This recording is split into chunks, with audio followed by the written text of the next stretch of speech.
Here's a solution for a right-handed pitcher with a hip external rotation deficit.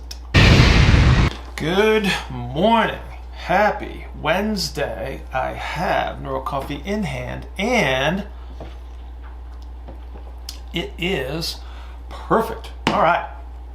Well, so today's Wednesday, and you know what that means. That means tomorrow morning, 6 a.m., coffee and coaches conference call as usual. The groups have been rather large, getting bigger, having more fun, great questions. So please join us, 6 a.m. Thursday. No cost to you. Please post your coffee prep video on Instagram and tag me, and I will gladly share that. Okay, we've got to dig in. Today's Wednesday, always tight.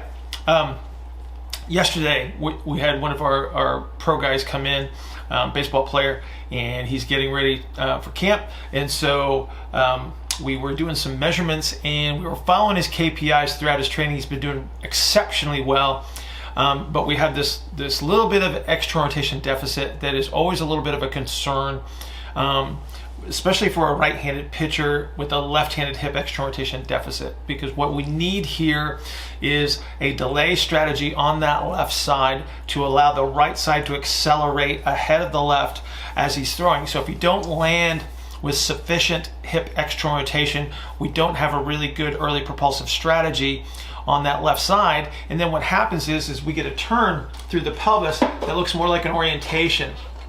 What we really want here is to be able to create a delay strategy. So what we want is that sacrum to move back on the ilium as they land on that left leg, which gives us that normal early propulsive strategy. And then we can superimpose the internal rotation on top of that as they hit max propulsion. Again, you don't land with enough ER, then it becomes an orientation where the entire pelvis turns as a unit. And what that does is it creates a longer path for the arm to follow, and then that reduces throwing velocity. Or if you maintain velocity, we're going to get some load and stress somewhere where we don't want it. And so Eric's been training him and doing a great job, great exercise selection, and we're able to capture this delay strategy at slower speed activity. So for instance, if we were doing a staggered stance cable chop, that would be a very useful exercise to create this delay. And the thing that we want to recognize, though, is that this is not at speed. So what we want to do is we want to challenge him to actually maintain this hip external rotation at higher forces and higher velocities. And so what we're going to do is we're going to modify a couple of his exercises. We're doing some chopping activities on a diagonal, but one of the key elements that you'll hear me say in the next part of the video is that we're going to try to maintain these activities on a diagonal that is relative to his helical angle. So remember, your infrasternal angle is a representation of the helical angle of your physical structure. And so what we want to do is we want to train on that angle to help us maintain a much more effective delay strategy. If the angle's too flat, for instance, relative to the helical angle of the axial skeleton, you'll still get a turn, but it's going to be a flatter turn. So we're more likely to create this pelvic orientation where the pelvis turns as a unit, rather than creating a delay strategy that allows the right side to accelerate in a much straighter line towards home plate and help us reduce the stress throughout the system. So we get a distributed stress instead of a focal stress. So what we're going to do is we're going to cut to the video that we shot yesterday. The sound quality is a little bit different because we're actually over on the turf side at iFast, so it's a little loud. But anyway, you'll get the gist of it, and hopefully it stimulates some questions. So feel free to ask questions. Go to askbillhartman@gmail.com, askbillhartman@gmail.com. Coffee and Coaches Conference call tomorrow morning, 6 a.m. I will see you there. And then here's the demonstration video. So we were talking about trying to restore hip external rotation at speed with one of our professional baseball players today.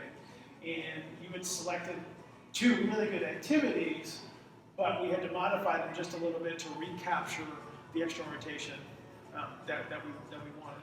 And so the only difference that we did is we changed the activities to capture what would be their axial skeletal helical angle. So we want to turn them on their helical angle, because if we turn it too flat, so take the bag and turn it flat for a second. So if we turn it flat, and go ahead and step back like we had it. So we're trying to recapture left hip external rotation in this. And so if you turn like we did before, okay, so that's a flat turn on somebody that has a helical angle that's on a diagonal. Okay, so as we do that, what we're going to get is we're going to get an orientation of the pelvis and the thorax towards me, which is a flat turn. So yes, you'll make a turn in this direction, but we've created a very long loop, if you will, okay? So when we're talking about a baseball pitcher, we want to get as tight a turn as possible. So what we're going to do is we're going to modify the exercise a little bit. So we put it on the same diagonal as his axial skeletal helical angle. Now when he turns, there you go. And you can see this steeper diagonal. So what we've got here is we're actually creating the delay strategy on the back left side as you perform the chopping action. Okay? So again, we want to keep him on that helical angle. Okay? So that's step one. We use the water bag so we can modify this to meet the internal forces that he's producing. Now we want to talk about some velocity. So we're going to take the medicine ball there, and this is a fairly light medicine ball. Okay? So what I'm going to do here, same kind of orientation, same angle. But what I want you to do is I want you to hit that spot right in front of the left foot. So it's going to be pretty tight. So go ahead and reach up and then slam it down as close as you can. There you go. There you go.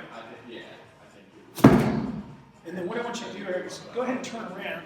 Nikki, come on in a little bit. And where I want you to go is I want you to kind of zero in on the left hip and the left low back a little bit. Step back and make sure that we can see this. So come on back, come on back, come on back, come on back. Okay, Eric, go ahead. And so as he slams, you can see that he's creating this delay strategy. Let me move you this way a little bit so we can get just a little bit of a highlight on this. There you go. So there you go. Now you can see the delay strategy. And come over this way too, Nikki. So you can see the hip. There you go. So there's the delay that we're trying to create. We've got a right hip going forward, we've got a left hip going back, and so this is a much tighter turn.